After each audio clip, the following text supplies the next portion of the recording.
차례상 차리는 방향이 틀렸다면 조상님은 그 자리에 앉지 않으십니다. 지금 이 말씀을 처음 들으시는 분들이 많으실 겁니다. 명절 때마다 새벽부터 일어나 전을 부치고 나무를 묻히며 온 가족이 둘러앉아 정성껏 차례상을 차립니다. 그런데 차례상 차리는 방향이 단 한 번이라도 틀렸다면 그 정성이 허공으로 흩어집니다. 조상님께 닿지 않습니다. 잠깐 한 가지만 여쭤보겠습니다. 지금 여러분께서는 차례상을 어느 방향에 놓고 계십니까? 북쪽입니까? 남쪽입니까? 아니면 그냥 거실에서 넓은 쪽으로 놓으십니까? 이 질문에 바로 답하실 수 있는 분이 열에 하나도 안 됩니다. 원래 그렇게 했으니까 라는 말씀을 하시는 분들이 대부분입니다. 그런데 그 원래가 언제부터인지 왜 그 방향인지 아시는 분은 거의 없습니다. 여기서 놀라운 사실이 있습니다. 풍수 원칙과 전통 예법에서는 차례상의 방향이 조상님의 혼이 좌정하시는 통로와 직결된다고 합니다. 방향이 틀리면 조상님의 기운이 상 앞에서 머뭇거리다 돌아가십니다. 정성은 들였는데 그 정성이 받아지지 않는 것입니다. 이것이 단순히 예절의 문제라고 생각하십니까? 아닙니다. 명절이 지나고 나서 유독 집안에 불화가 생긴 경험이 있으십니까? 가족끼리 사소한 일로 다투거나 명절 직후에 예상치 못한 돈이 나가거나 사업이 흔들리거나 많은 분들이 명절 스트레스 때문이겠지 하고 넘기십니다. 그런데 제가 수십 년간 이런 가정들을 지켜보면서 발견한 것이 있습니다. 차례상의 방향이 흐트러진 집에서 이런 일이 반복된다는 것입니다. 조상의 음덕은 제대로 된 자리에서만 흐릅니다. 그 자리가 틀리면 복이 들어와야 할 통로가 막힙니다. 그리고 그 막힌 통로는 재물만 막는 것이 아닙니다. 가족의 화목, 건강, 집안의 흐름, 이 모든 것이 그 통로 하나와 연결되어 있습니다. 오늘 이 영상에서는 그 통로를 어떻게 열어야 하는지를 처음부터 끝까지 말씀드릴 것입니다. 차례상을 어느 방향에 놓아야 하는지, 음식 배치는 왜 중요한지, 어디에 절을 해야 하는지, 절하는 방향이 왜 사람마다 다른지, 그리고 지금까지 잘못 알고 계셨던 것들이 집안의 재물과 기운에 어떻게 연결되는지 이 영상 하나로 그 모든 것을 정리해 드리겠습니다. 한 가지만 먼저 말씀드리겠습니다. 오늘 이 영상을 보시는 분들 중에 지금까지 한 번도 차례상 방향을 제대로 확인하지 않으셨던 분들이 계실 겁니다. 자책하실 필요 없습니다. 아무도 알려준 사람이 없었으니까요. 하지만 이제부터는 다릅니다. 알고 나면 반드시 바꾸게 됩니다. 그리고 그 작은 변화 하나가 이 집안의 기운을 완전히 다른 방향으로 돌려놓습니다. 그런데 방향을 바로잡기 전에 먼저 바로잡아야 할 것이 따로 있습니다. 대부분의 가정이 이것도 모르고 계십니다. 차례상의 방향보다 먼저 조상님이 어디서 오시는지부터 알아야 합니다. 이것을 모르면 방향을 맞춰도 소용이 없습니다. 지금부터 말씀드리겠습니다. 조상님은 어디서 오십니까? 이것을 먼저 알아야 합니다. 차례상의 방향을 논하기 전에 조상님이 오시는 길을 알아야 그 길 앞에 상을 놓을 수 있습니다. 전통 예법에서는 조상의 혼이 북쪽에서 내려온다고 합니다. 북쪽은 하늘의 기운이 모이는 방향입니다. 음의 기운이 깊고 조용하게 머무는 곳입니다. 조상님의 혼은 그 고요한 북쪽에서 이승으로 내려오십니다. 그래서 차례상은 북쪽을 등지고 차려야 합니다. 상이 남쪽을 향해야 북쪽에서 내려오신 조상님이 상 앞에 편안히 앉으실 수 있습니다. 이것이 방향의 기본 원칙입니다. 그런데 지금 여러분들의 차례상은 어느 쪽을 향하고 있습니까? 거실에서 가장 넓은 공간, TV 앞, 창문 가까운 쪽, 소파를 치운 자리, 이런 곳에 상을 놓고 계신 분들이 대부분입니다. 방위를 따지는 것이 아니라 공간이 허락하는 방향으로 놓는 것입니다. 그러면 어떻게 됩니까? 조상님이 오시는 길 앞에 상이 없습니다. 조상님은 길을 따라 내려오셨는데 상이 엉뚱한 곳에 놓여 있는 것입니다. 여기서 많은 분들이 이렇게 생각하십니다. 아파트에서 북쪽이 어딘지 어떻게 알아? 당연한 의문입니다. 그런데 방법이 있습니다. 스마트폰 나침반 하나면 됩니다. 지금 당장 켜보십시오. 북쪽이 어딘지 30초 안에 알 수 있습니다. 문제는 방법을 몰라서가 아닙니다. 그것이 중요하다는 것을 몰랐기 때문입니다. 전통 가옥에서는 이것이 구조 안에 이미 담겨 있었습니다. 대청마루는 북쪽에 있었습니다. 문은 남쪽으로 나 있었습니다. 조상님이 북쪽에서 내려오시면 자연스럽게 대청마루에 자리를 잡으셨고 가족들은 남쪽에서 절을 올렸습니다. 이것이 우연이 아닙니다. 집을 지을 때부터 조상님이 오시는 길을 고려한 것입니다. 수백 년간 이어진 공간 설계였습니다. 지금의 아파트는 그 설계가 사라졌습니다. 구조가 바뀌면서 조상님이 오시는 길도 함께 잊혀진 것입니다.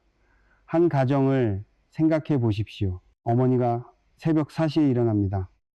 전을 부치고 나무를 묻히고 탕을 끓입니다. 5시간을 서서 일합니다. 온 가족이 모입니다. 상을 차립니다. 상의 방향은 TV가 있는 동쪽입니다. 할머니 때부터 그렇게 했으니까 그게 맞겠거니 합니다. 그런데 할머니 때 살던 집은 단독주택이었습니다. 대청마루가 있었고 북쪽이 어딘지 구조 자체가 말해주고 있었습니다. 그 집에서 동쪽을 향했던 것이 지금 이 아파트에서도 맞다는 보장이 없습니다. 어머니의 새벽 5시간이 방향 하나로 허공으로 날아가고 있을 수 있습니다. 그런데 여기서 중요한 것이 있습니다. 많은 분들이 이 말씀을 들으시고 이렇게 생각하십니다. 그러면 북쪽에만 놓으면 되겠네. 아닙니다. 방향을 맞추는 것은 시작입니다. 조상님이 오시는 길을 열어드리는 것 뿐입니다. 길이 열렸다고 해서 상이 제대로 차려진 것은 아닙니다. 조상님이 오셨는데 상 위의 음식이 제자리에 없다면 드실 수가 없습니다. 방향과 배치, 이 두 가지가 함께 맞아야 비로소 차례상이 완성됩니다. 그렇다면 상 위의 음식 배치는 어떻게 해야 할까요? 홍동백서, 조유리시 들어보신 분들 많으실 겁니다. 그런데 이것이 왜 그런지 단순한 규칙이 아니라는 것을 아시는 분은 드뭅니다. 이 원칙 안에는 음양의 흐름이 담겨 있습니다. 이것이 틀리면 차례상 위에서 기운이 충돌합니다. 지금부터 말씀드리겠습니다. 그런데 음식 배치보다 먼저 많은 가정에서 상을 차리기 전에 저지르는 실수가 있습니다. 이 실수 하나가 차례 전체를 망칩니다. 차례상 위를 한번 떠올려 보십시오. 과일이 있습니다. 나물이 있습니다. 전이 있습니다. 탕이 있습니다. 밥과 국이 있습니다. 그런데 그것들이 지금 제자리에 놓여 있습니까? 홍동백서라는 말을 들어보셨을 겁니다. 붉은 과일은 동쪽에, 흰 과일은 서쪽에 놓는다는 원칙입니다. 많은 분들이 이것을 알고 계십니다. 그런데 왜 그런지는 모르십니다. 그냥 규칙이려니 하고 따라 하십니다. 아닙니다. 이것은 규칙이 아닙니다. 음양의 원리입니다. 동쪽은 양의 기운이 시작되는 방향입니다. 해가 뜨는 곳입니다. 생명이 움트는 방향입니다. 붉은색은 그 양의 기운을 담은 색입니다. 서쪽은 음의 기운이 모이는 방향입니다. 해가 지는 곳입니다. 마무리와 결실의 방향입니다. 흰색은 그 음의 기운을 담은 색입니다. 붉은 과일을 동쪽에 놓는 것은 양의 기운을 양의 자리에 두는 것입니다. 흰 과일을 서쪽에 놓는 것은 음의 기운을 음의 자리에 두는 것입니다. 이 배치가 맞아야 차례상 위의 기운이 안정됩니다. 조상님이 편안히 받으실 수 있는 상태가 됩니다. 이것이 틀리면 차례상 위에서 음양이 충돌합니다. 기운이 흩어집니다. 그런데 여기서 많은 분들이 놓치는 것이 있습니다. 홍동백서를 알아도 정작 어느 쪽이 동쪽인지 모르는 경우가 많습니다. 차례상의 방향을 먼저 잡아야 동쪽과 서쪽이 정해집니다. 방향이 틀린 상태에서 홍동백서를 아무리 지켜도 음양이 반대로 놓이는 것입니다. 방향과 배치는 따로 가는 것이 아닙니다. 하나입니다. 조유리시도 말씀드리겠습니다. 대추, 밤, 배, 감 순서로 놓는다는 원칙입니다. 이것도 그냥 순서가 아닙니다. 각각의 열매 안에 담긴 씨앗의 수가 다릅니다. 그 씨앗의 수의 의미가 담겨 있습니다. 대추는 씨가 하나입니다. 씨 하나에서 나무가 자라고 그 나무에서 수천 개의 열매가 맺힙니다. 하나에서 많은 것이 나온다는 뜻입니다. 자손번창의 의미입니다. 밤은 씨가 3개입니다. 삼재를 막는다는 의미가 있습니다. 집안에 드는 3가지 재앙인 수재, 화재, 풍재를 막아달라는 청입니다. 배는 씨가 6개입니다. 감은 씨가 8개입니다. 풍요와 다산을 상징합니다. 이 순서가 바뀌면 어떻게 됩니까? 단순히 배치가 달라지는 것이 아닙니다. 그 집안에 대리했던 기운의 순서가 달라집니다. 자손번창을 맨 앞에 두어야 할 자리에 풍요가 오고 삼재를 막아야 할 자리에 다른 것이 놓입니다. 기운은 순서에도 반응합니다. 순서가 곧 우선순위입니다. 지금부터는 현실에서 가장 많이 틀리는 배치를 말씀드리겠습니다. 제가 많은 가정의 차례상을 살펴보면서 반복적으로 보이는 실수들입니다.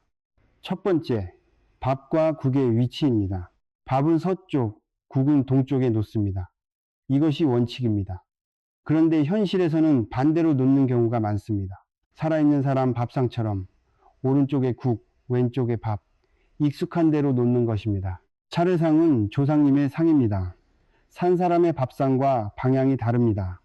이것을 모르고 수십 년을 반대로 차려온 가정이 있습니다. 두 번째, 수저의 방향입니다. 숟가락 손잡이는 재관 쪽, 즉 절을 올리는 사람 쪽을 향해야 합니다.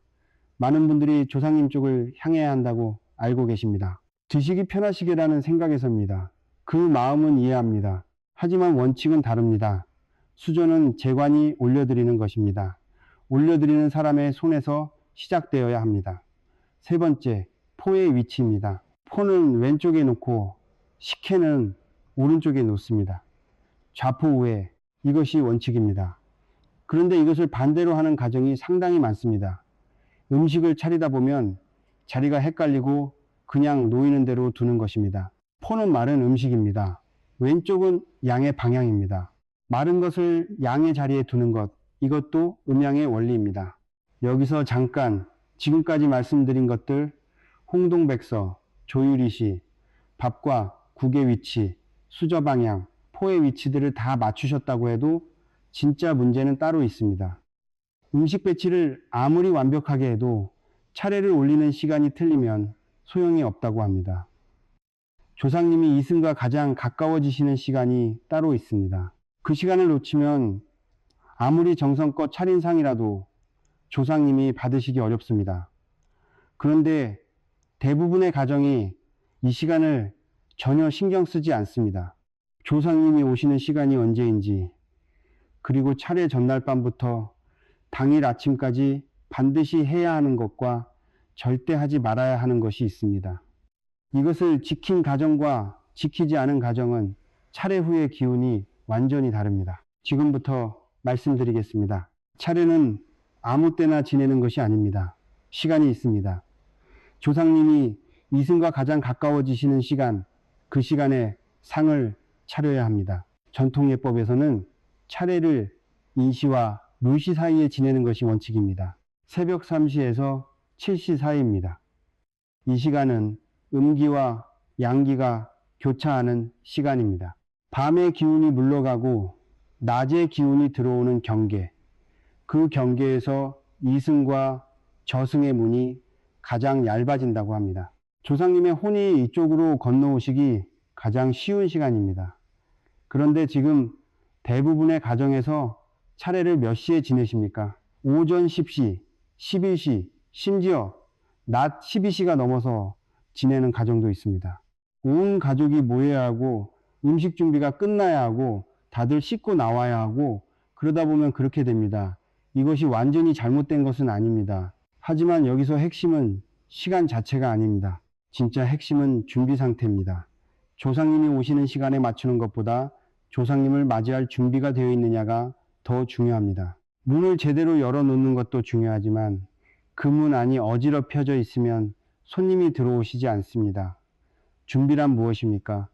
몸의 준비와 공간의 준비입니다. 이 두 가지가 함께 갖춰져야 합니다. 먼저 몸의 준비입니다. 차례 전날 밤 여러분은 무엇을 하십니까? 명절 전날은 대부분 분주합니다. 음식을 마저 준비하고 늦게까지 친척들과 이야기하고 술 한잔하고 늦게 잠드는 경우가 많습니다. 전통 예법에서는 차례 전날 반드시 목욕제계를 하고 불필요한 음주와 모임을 삼갔습니다. 몸이 깨끗하지 않으면 조상님이 그 기운을 불편하게 여기신다고 합니다. 지금 시대에 이것을 그대로 지키기는 어렵습니다. 하지만 최소한 이것만은 지키십시오. 차례 당일 아침 깨끗이 씻으십시오. 단정한 옷을 입으십시오. 그리고 상 앞에 서십시오. 잠옷바람으로 어젯밤 술 냄새를 풍기며 조상님 앞에 서는 것, 이것은 예의가 아닙니다. 조상님도 느끼십니다. 이 자손이 나를 맞이할 준비를 하고 나왔는지, 그냥 나왔는지. 그런데 문보다 더 중요한 것이 있습니다. 공간입니다. 차례를 지내기 전 집안을 청소해야 합니다. 특히 차례상이 놓일 공간은 전날부터 깨끗이 해두어야 합니다. 먼지와 어지러움은 탁한 기운을 머물게 합니다. 탁한 기운이 가득한 공간에는 조상님의 맑은 기운이 들어오지 못합니다. 물이 깨끗한 그릇에만 담기듯 맑은 기운은 맑은 공간에서만 흐릅니다. 한 장면을 생각해 보십시오. 명절 아침입니다. 부엌은 어젯밤 음식 준비로 어수선합니다. 거실에는 친척들이 가져온 짐이 쌓여 있습니다. 아이들이 뛰어다닙니다. 그 한가운데 차례상을 차립니다. 음식은 정성껏 준비했습니다. 방향도 맞췄습니다. 배치도 신경 썼습니다. 그런데 그 공간 자체가 어지럽혀져 있습니다. 조상님이 그 어수선함 속으로 들어오시겠습니까? 향을 피우는 것도 중요합니다. 향의 연기는 이승과 저승을 잇는 통로의 역할을 한다고 합니다.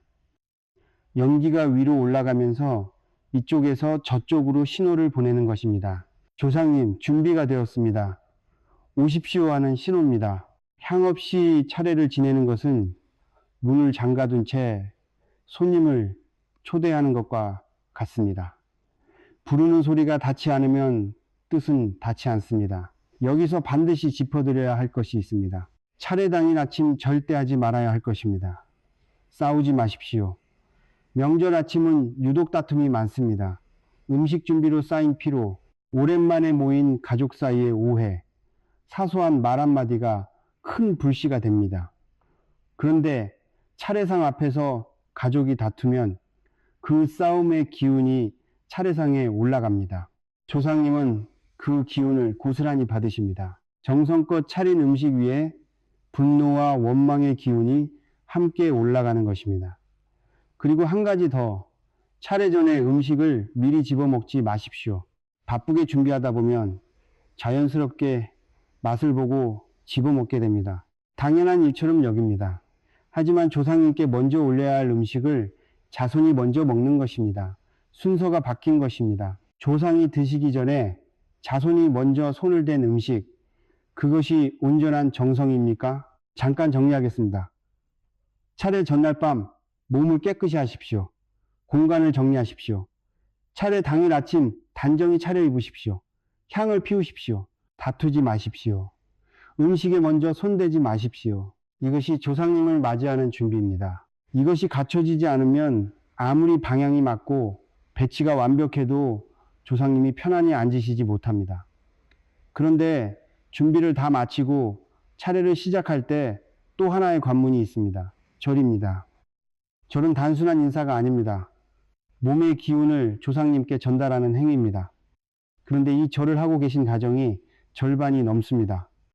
남자와 여자의 절 방식이 다릅니다. 차례와 장례의 절 방식이 다릅니다.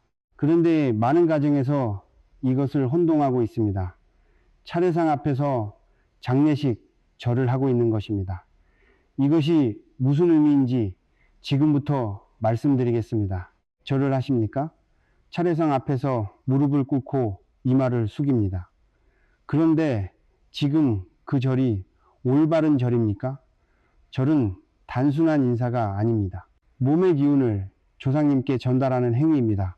말로 하지 못하는 것을 몸으로 전하는 것입니다. 감사함, 그리움, 청원, 이 모든 것이 절 하나에 담깁니다. 그래서 절하는 방식이 틀리면 그 기운이 조상님께 닿지 않습니다. 형식은 갖췄는데 내용이 전달되지 않는 것입니다. 먼저 손의 위치부터 말씀드리겠습니다. 남자는 왼손이 위로 오게 손을 겹칩니다. 여자는 오른손이 위로 오게 손을 겹칩니다. 간단합니다. 그런데 이것을 반대로 하는 가정이 생각보다 많습니다. 왜 반대로 하게 됩니까? 장례 때문입니다. 장례를 치를 때는 이것이 반대로 바뀝니다. 남자가 오른손을, 여자가 왼손을 위로 합니다. 평소에 장례를 더 많이 겪다 보니 그 방식이 몸에 익어버린 것입니다. 차례상 앞에서도 무의식적으로 장례식 절을 하게 됩니다. 이것이 왜 문제입니까? 차례는 조상님을 살아계신 분처럼 모시는 의식입니다. 조상님의 혼이 이승으로 내려오셔서 자손들과 함께하는 시간입니다. 살아계실 때처럼 음식을 드시고 자손들의 절을 받으시는 것입니다. 그런데 그 앞에서 장례식 절을 올린다는 것은 이미 돌아가신 분을 또다시 떠나보내는 절을 하는 것입니다. 조상님 앞에서 조상님을 2번 죽이는 것과 같습니다. 지금 이 순간 한번 확인해 보십시오. 여러분은 차례상 앞에서 어느 손을 위로 하고 계십니까? 오늘 처음 이것을 알게 되신 분들이 많으실 겁니다. 수십 년을 반대로 해오신 분들도 계실 겁니다. 자책하지 마십시오. 아무도 알려주지 않았으니까요. 이제 알았으니 다음 차례부터 바꾸시면 됩니다. 절의 횟수입니다. 차례에서 남자는 2번 절합니다. 여자는 4번 절합니다. 왜 다릅니까? 음양의 원리입니다. 양수는 홀수입니다. 음수는 짝수입니다. 남자는 양, 여자는 그래서 남자는 양수인 2번, 여자는 음수인 4번입니다. 그런데 현실은 어떻습니까? 우리 집은 다 같이 2번 합니다. 우리는 1번만 합니다. 요즘 시대에 4번씩 하는 사람이 어디 있어요? 집안마다 다릅니다. 이것이 꼭 잘못된 것은 아닙니다. 하지만 원칙을 모르고 하는 것과 알고 선택하는 것은 다릅니다.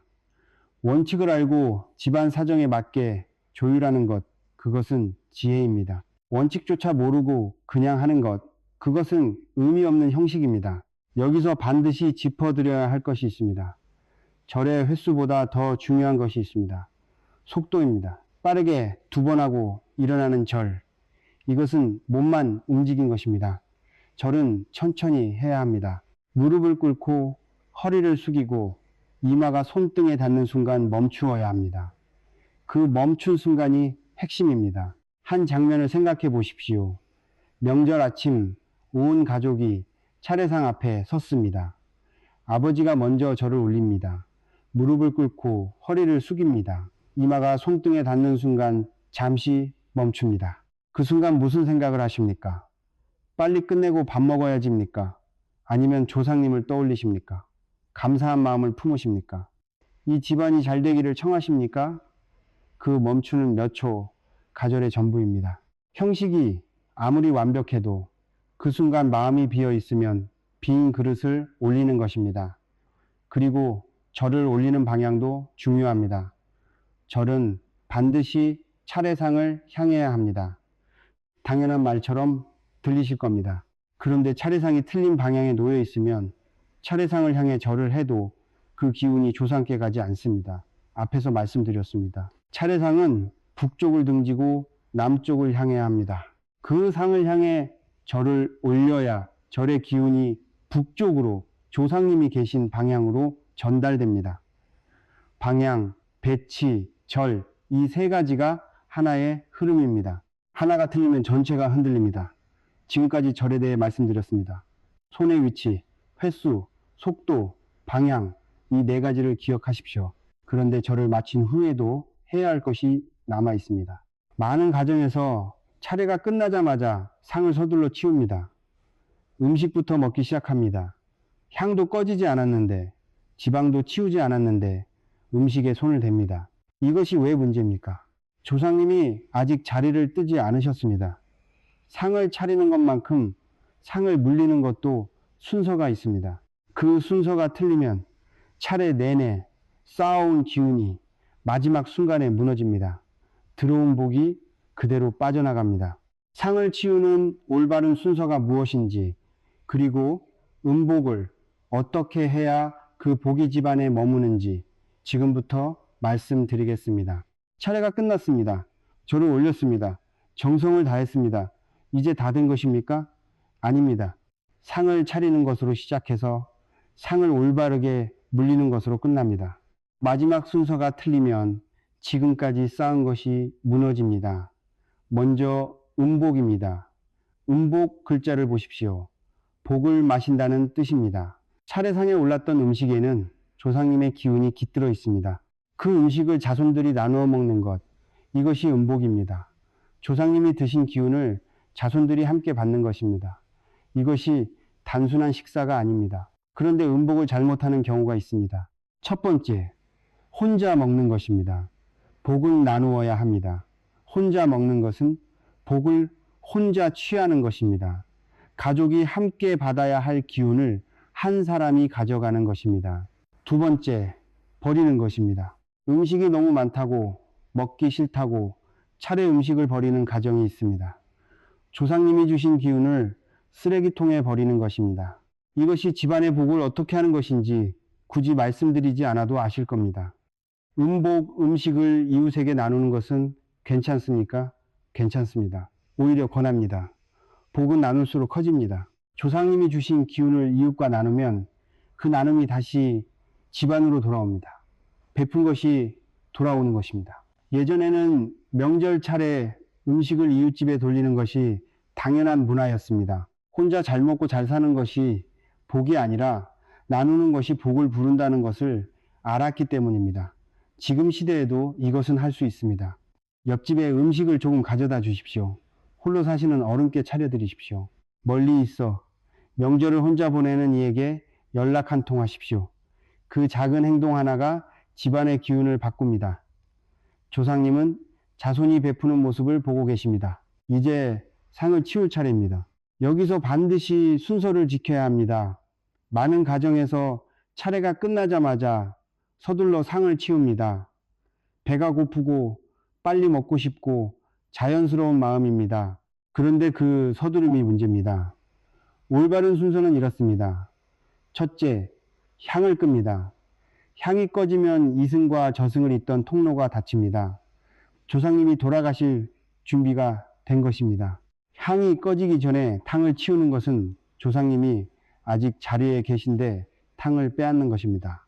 둘째, 지방이나 신의를 제자리에 모십니다. 지방은 차례 동안 조상님이 계신 자리를 나타내는 것입니다. 차례가 끝나면 정중하게 모셔야 합니다. 그냥 구겨서 버리거나 아무데나 두는 경우가 있습니다. 조상님이 계셨던 자리를 함부로 치우는 것입니다. 지방은 전통적으로 소각합니다. 불에 태워 연기로 돌려보내는 것입니다. 이것이 조상님을 다시 저승으로 모시는 마지막 예입니다. 셋째, 술잔을 거둡니다. 차례에 올린 술잔을 정중하게 내립니다. 그냥 휙 치우는 것이 아닙니다. 두 손으로 천천히 내립니다. 넷째, 음식을 안쪽에서 바깥쪽으로 치웁니다. 상, 위, 안쪽, 조상님과 가까운 쪽에서 시작해서 바깥쪽으로 치워 나갑니다. 이것도 순서입니다. 안쪽부터 치우는 것은 조상님께서 드신 자리를 먼저 정리하는 것입니다. 한 장면을 보십시오. 차례가 막 끝났습니다. 아이들이 배고프다고 합니다. 어른들도 허기집니다. 누군가 음식에 먼저 손을 댑니다. 향은 아직 타고 있습니다. 지방은 상 위에 그대로 있습니다. 그 상태에서 음식들이 하나둘 사라지기 시작합니다. 조상님이 아직 그 자리에 계십니다. 자손들이 조상님 앞에서, 조상님이 보시는 앞에서 상을 빼앗고 있는 것입니다. 차례 후에 반드시 하지 말아야 할 것이 있습니다. 과음입니다. 차례 음식에는 술이 오릅니다. 음복하면서 한 잔, 친척들과 이야기하면서 한 잔, 명절 분위기에 한 잔. 그러다 보면 차례 당일 저녁 가족 간 불화로 이어지는 경우가 많습니다. 조상님이 주신 복이 그날 저녁 싸움 한 번으로 사라집니다. 차례 음식의 기운은 맑습니다. 그 맑은 기운 위에 취기와 다툼을 올리지 마십시오. 여기서 잠깐 정리하겠습니다. 차례가 끝난 후 향을 끄고 지방을 모시고 술잔을 내리고 음식을 안쪽부터 치웁니다. 가족이 함께 음복합니다. 이웃과 나눕니다. 과음하지 않습니다. 이것이 차례의 마무리입니다. 그런데 차례가 끝났다고 해서 다 끝난 것이 아닙니다. 명절이 지나고 나서 집안의 기운을 어떻게 관리하느냐에 따라 명절에 들어온 복이 머물기도 하고 빠져나가기도 합니다. 명절 후 반드시 점검해야 할 공간이 있습니다. 그 공간을 방치하면 조상님이 주고 가신 기운이 사흘을 넘기지 못합니다. 어디입니까? 지금부터 말씀드리겠습니다. 명절이 끝났습니다. 차례도 지냈습니다. 음복도 했습니다. 이웃과 나누었습니다. 이제 다 된 것입니까? 아닙니다. 지금부터가 중요합니다. 명절이 끝나고 난 집안을 한번 보십시오. 음식 냄새가 가득합니다. 여기저기 물건이 놓여 있습니다. 손님들이 다녀간 자리가 그대로입니다. 아이들이 어질러 놓은 것들이 쌓여 있습니다. 피곤합니다. 치우기 싫습니다. 내일 하면 되겠지 하고 그냥 주무십니다. 그런데 그 순간 명절에 들어온 기운이 흩어지기 시작합니다. 맑은 기운은 맑은 공간에서만 머뭅니다. 조상님이 주고 가신 기운, 운덕의 기운은 고요하고 맑습니다. 그 기운이 어수선하고 탁한 공간에서는 버티지 못합니다. 물을 생각해 보십시오. 깨끗한 물을 더러운 그릇에 담으면 어떻게 됩니까? 물이 더러워집니다. 기운도 마찬가지입니다. 명절 다음날 반드시 집안 전체를 청소하십시오. 특히 차례상이 있었던 자리를 먼저 닦으십시오. 그 자리는 조상님이 앉으셨던 자리입니다. 기운이 가장 강하게 머물러 있는 곳입니다. 그 자리를 깨끗이 닦는 것은 그 기운이 집안 구석구석으로 퍼져나가도록 문을 열어주는 것입니다. 그냥 두면 기운이 그 자리에 갇혀버립니다. 퍼지지 못하고 그 자리에서 사그라드는 것입니다. 이제 공간별로 말씀드리겠습니다. 명절 후 가장 먼저 점검해야 할 곳, 현관입니다. 현관은 기운이 들어오는 문입니다. 재물의 기운, 좋은 소식, 복의 기운, 모든 것이 이 문을 통해 들어옵니다. 반대로 나쁜 기운도 이 문을 통해 들어옵니다. 명절 동안 현관은 어떻게 됩니까? 많은 사람이 드나들면서 신발이 쌓입니다. 손님들이 가져온 짐이 놓입니다. 아이들 가방, 어른들, 외투, 현관이 막힙니다.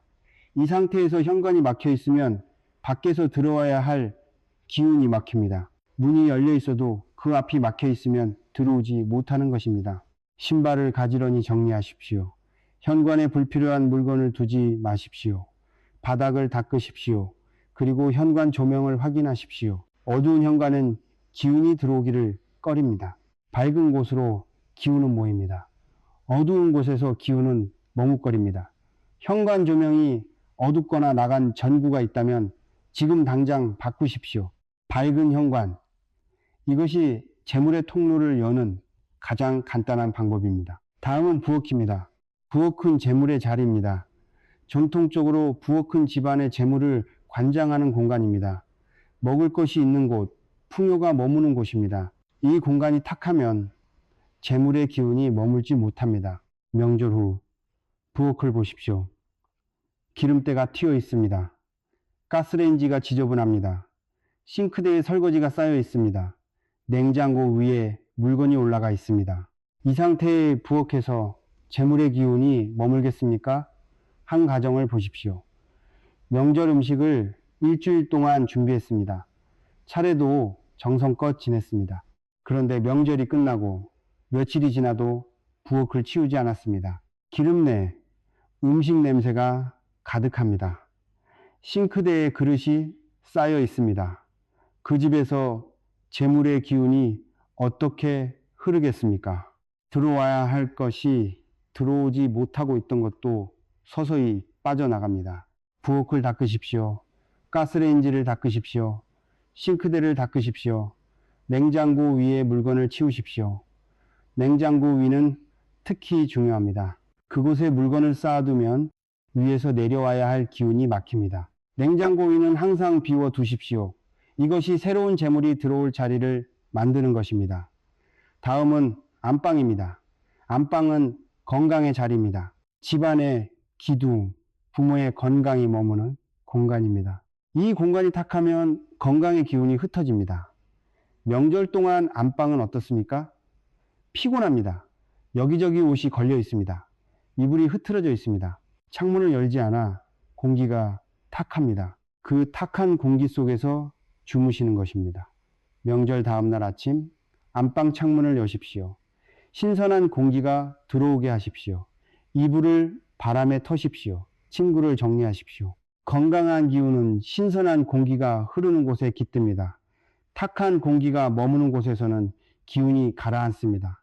그리고 화장실입니다. 화장실은 탁한 기운이 모이는 곳입니다. 명절 동안 많은 사람이 사용한 화장실, 그 탁한 기운이 집 안으로 새어나옵니다. 명절 후 화장실 청소를 미루지 마십시오. 변기를 닫고 바닥을 닫고 환풍기를 틀어 환기하십시오. 화장실은 항상 닫아두십시오. 탁한 기운이 집 안으로 퍼지지 않도록 막는 것입니다. 여기서 한 가지 더, 명절 후 집 안 곳곳에 쌓인 물건들을 정리하십시오. 오래된 물건, 쓰지 않는 물건, 언젠가 쓰겠지 하고 쌓아둔 것들, 이것들이 기운의 흐름을 막습니다. 기운은 흘러야 합니다. 물이 고이면 썩듯 기운도 막히면 탁해집니다. 물건이 쌓인 공간에서 지금까지 말씀드린 것을 정리하겠습니다. 다음날 차례상이 있었던 자리를 먼저 닦으십시오. 현관을 정리하고 밝게 하십시오. 부엌을 깨끗이 닦으십시오. 안방 창문을 열고 환기하십시오. 화장실을 청소하고 문을 닫으십시오. 불필요한 물건을 비우십시오. 이것이 명절에 들어온 기운을 집안에 머물게 하는 방법입니다. 그런데 이 모든 것을 다 하셨다고 해도 한 가지가 빠지면 소용이 없습니다. 조상님의 음덕을 받는 집안과 받지 못하는 집안의 결정적인 차이, 그것은 공간 관리가 아닙니다. 청소가 아닙니다.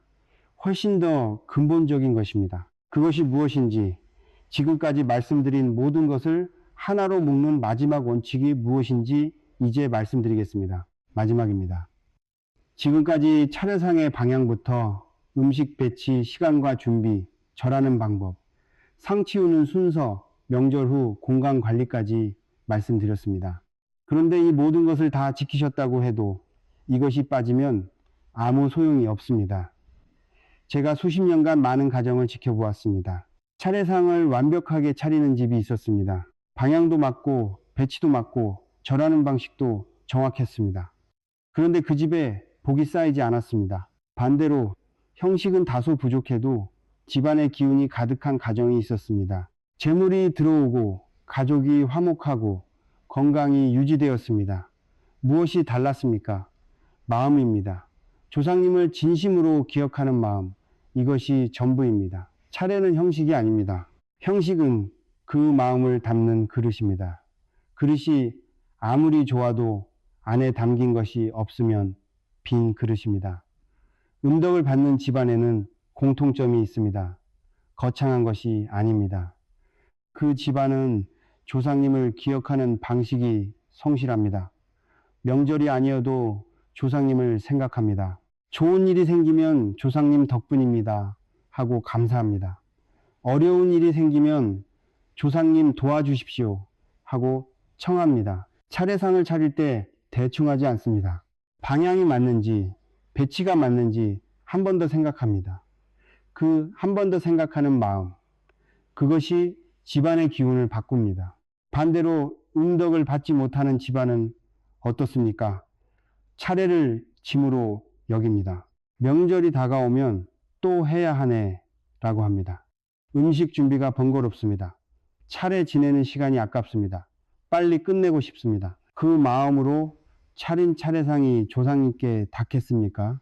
형식은 갖췄지만 마음이 없는 차례, 그것은 조상님께 아무것도 올리지 않은 것과 같습니다. 한 가정의 이야기를 드리겠습니다. 작은 시골 마을에 노부가 살았습니다. 가진 것이 많지 않았습니다. 차례상도 소박했습니다. 음식 가지수도 적었습니다. 그런데 그 집 어머니는 차례 전날 밤 반드시 목욕을 하고 단정히 차려입고 차례상 앞에 무릎을 꿇었습니다. 향을 피우고 눈을 감고 조상님을 생각했습니다. 얼굴도 기억나지 않는 먼 조상님까지 한 분 한 분 떠올렸습니다. 그 집에서 자란 자손들이 어떻게 되었는지 마을 사람들이 다 알았습니다. 형식이 완벽하지 않아도 됩니다. 음식 가지수가 적어도 됩니다. 아파트에서 지내도 됩니다. 방향이 완벽하게 맞지 않아도 됩니다. 하지만 이것만은 갖추십시오. 조상님을 진심으로 기억하는 마음. 이것 하나만 있으면 조상님은 반드시 그 자리에 앉으십니다. 오늘 이 영상을 보시면서 나는 지금까지 다 틀렸구나 라고 생각하신 분들이 계실 겁니다. 자책하지 마십시오. 모르고 한 것은 잘못이 아닙니다. 아무도 알려주지 않았으니까요. 어머니도 할머니도 이것을 제대로 배운 적이 없으셨을 겁니다. 이제 알았습니다. 이제부터 바꾸면 됩니다. 조상님은 완벽한 형식을 원하지 않으십니다. 알고 고치려는 마음을 보십니다. 이제라도 제대로 하려는 자손을 더 귀하게 여기십니다. 다음 명절 차례상을 차리기 전에 딱 3가지만 먼저 하십시오. 나침반을 켜서 북쪽을 확인하십시오. 차례상이 놓일 자리를 깨끗이 닦으십시오. 향을 피우고 잠깐 눈을 감으십시오. 이 3가지만 해도 지금까지와는 다른 차례가 됩니다. 풍수에서 이런 말이 있습니다. 기운은 작은 문으로도 들어온다. 크고 완벽한 것만이 복을 부르지 않습니다. 작은 것 하나를 바로잡는 것이 그 집안의 기운 전체를 바꾸는 시작이 됩니다. 차례상의 방향 하나를 바로잡는 것, 그것이 조상님이 앉으실 자리를 만드는 것입니다. 조상님이 제대로 앉으시면 그 기운이 집안으로 흐릅니다. 재물이 들어옵니다. 가족이 화목해집니다. 건강이 유지됩니다. 하는 일이 풀립니다. 이것이 능력입니다. 거창한 것이 아닙니다. 조상님이 앉으실 자리를 만들어 드리는 것, 그것이 전부입니다. 마지막으로 한 말씀만 더 드리겠습니다. 조상님은 명절 때만 오시는 분이 아닙니다. 항상 이 집안을 지켜보고 계십니다. 자손이 어떻게 사는지, 가족이 화목한지, 이웃과 나누며 사는지 늘 보고 계십니다. 평소에 집안을 정갈하게 유지하십시오. 가족을 아끼십시오. 이웃과 나누십시오. 감사하는 마음을 잃지 마십시오. 그것이 매일매일 드리는 차례입니다. 명절 하루만 잘하는 것이 아니라 매일의 삶이 차례가 되는 것, 그것이 조상님이 가장 기뻐하시는 것입니다.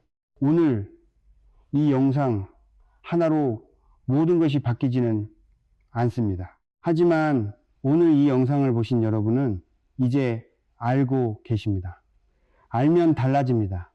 달라지면 기운이 바뀝니다. 기운이 바뀌면 삶이 바뀝니다. 다음 명절 차례상을 차리기 전에 오늘 이 말씀을 한 번만 떠올려 주십시오. 조상님이 제대로 앉으실 수 있는 자리를 만들어 드리십시오. 그것이 가장 큰 효도입니다. 그것이 가장 강한 재물운의 시작입니다. 이 영상이 도움이 되셨다면 지금 바로 부모님께, 형제에게, 가족에게 공유해 주십시오. 이번 명절 우리 집 차례상의 방향을 한 번만 다시 확인해 보십시오. 작은 확인 하나가 이 집안의 흐름을 바꿉니다. 구독과 좋아요는 이런 영상을 계속 만들 수 있는 힘이 됩니다. 다음 영상에서 뵙겠습니다.